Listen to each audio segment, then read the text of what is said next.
Jai Sai Ram, Sri Sai Satcharitra, Chapter 27, Part 3.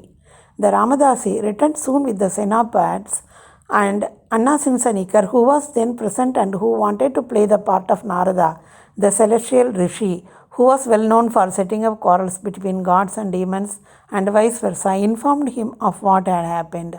The Ramadasi at once flared up. He came down on Shama with all fury. He said that it was Shama who said Baba to send him away under the pretext of stomach ache for bringing the medicine, and thus got the book. He began to scold and abuse Shama, and remarked that if the book be not returned, he would dash his head before him. Shama calmly remonstrated with him, but in vain. Then Baba spoke kindly to him as follows: O Ramadasi, what is the matter with you? Why are you so turbulent? Is not Shama our boy? Why do you scold him unnecessarily? How is it that you are so quarrelsome? Can you not speak soft and sweet words? You read daily these sacred books, and still your mind is impure, and your passions uncontrolled.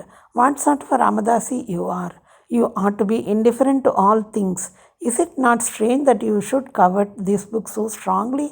A true Ramadasi should have no mamata, attachment, but have samatha, equality towards all. You are now quarreling with the boy Shama for a mere book. Go, take your seat.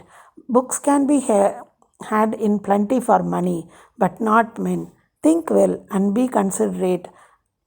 What worth is your book? Shama had no concern with it. I took it up myself and gave it to him. You know it by heart. I thought Shama might read it and profit thereby, and so I gave it to him. How sweet were these words of Baba, soft, tender, and nectar-like. Their effect was wonderful.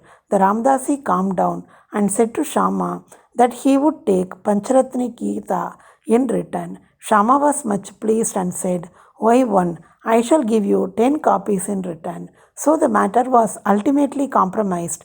The question for consideration is, why should the Ramadasi press for Pancharatni Gita, the God in which he never cared to know? And why should he, who daily read religious books in the masjid in front of Baba, quarrel with Shama before him? We do not know how to apportion the blame and whom to blame. We only say that had this procedure been not gone through, the importance of the subject, the efficacy of God's name, and the study of Vishnu Sahasranama would not have been brought home to Shama. So we see that Baba's method of teaching and initiating was unique. In this case, Shama did gradually study the book and mastered its contents to such an extent that he was able to explain it to Professor G.G. Narke, M.A. of the College of Engineering, Pune, the son-in-law of Sriman Bhuti and a devotee of Baba. Jai Sai Ram.